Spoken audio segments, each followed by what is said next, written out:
Hier sit ek spandeer tyd, ek bid, ek sit tyd uit en niks werk uit nie.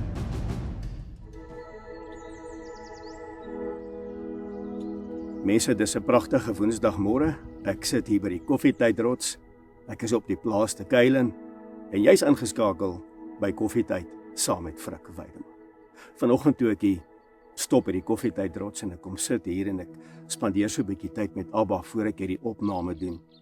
Herinner Vader my aan een van my moeilikste seisoene in my lewe wat nie baie lank terug gebeur het nie. Ek het al 'n paar in my lewe gehad, maar Vader herinner my toe aan hierdie spesifieke een en ek wil dit met jou deel vandag want in my moeilike stoei oorlewingstyd lees ek 'n skrifgedeelte, maar ek mis 'n belangrike sleutel. En toe ek hierdie sleutel snap in my lewe, toe verander alles.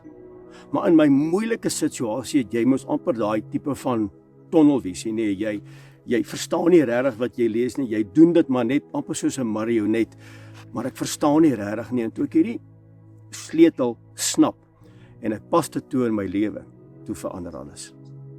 Maar ek onthou, en Vader herinner my aan hierdie moeilike tyd, mense, ek het gestoei, ek het naderhand gevra, Vader, hoekom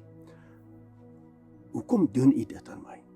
Ek bedoel, U is 'n liefdevolle Vader, ek spandeer tyd met die woord, ek bid, ek doen dit wat reg is, wat doen ek verkeerd? Hoekom stoei ek? Hoekom voel dit vir my, U kastei my, en wanneer ek bid, dan voel dit vir my, U antwoord nie.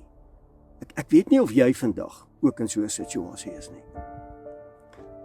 En ek besef toe op daai stadium, as ek rondom my kyk, dan sien ek mense gaan vooruit, en hulle het nie 'n saak met Elohim nie. Hulle gaan dit eenvoudig voort.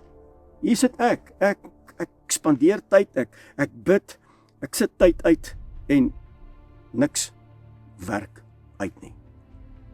Maak nie saak wat ek probeer nie, my kreatiewe denke is weg, ek weet nie wat moet doen nie, ek weet nie of jy al daar was nie.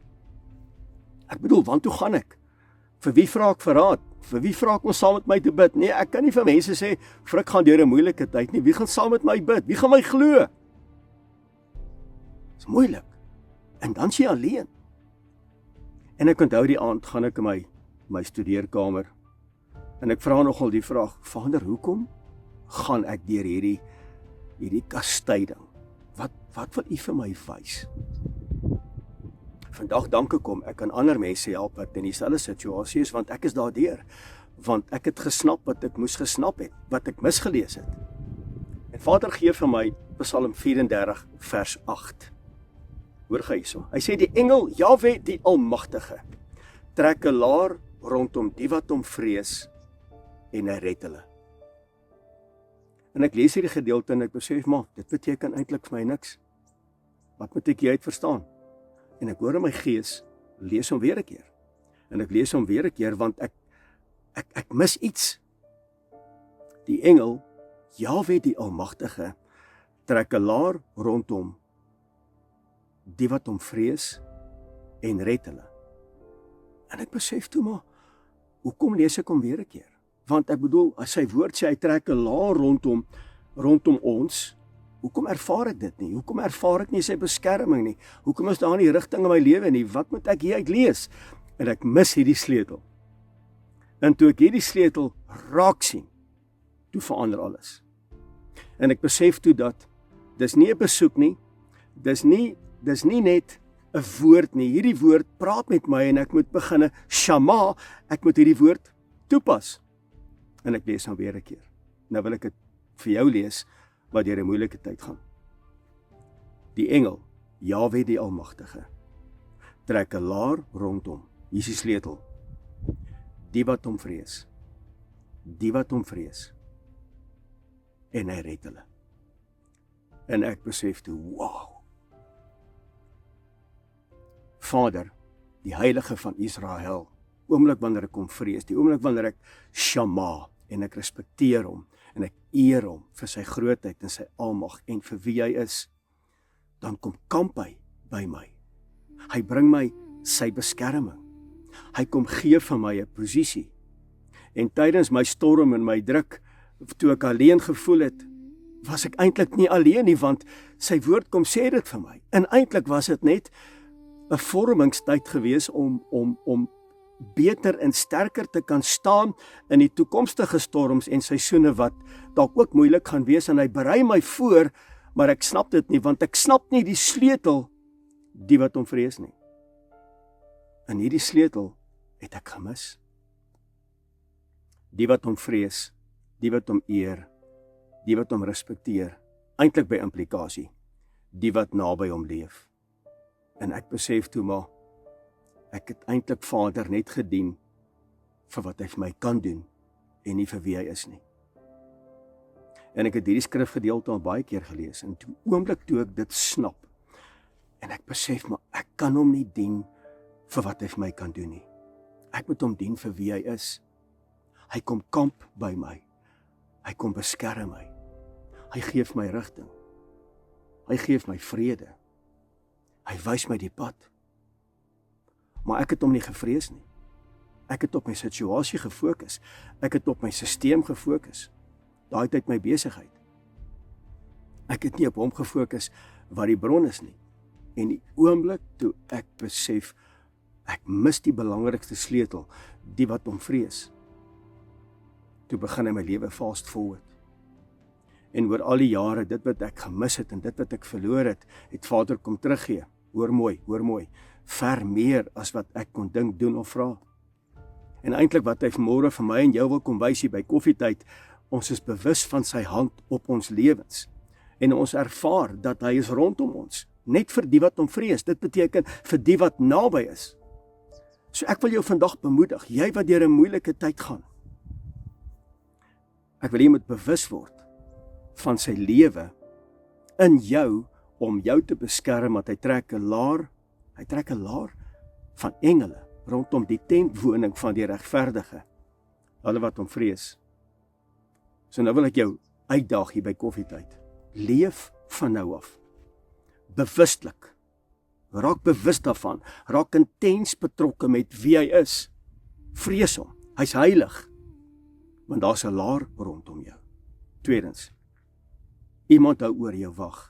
Derdens, die lewende God, die heilige van Israel, sal jou beskerm.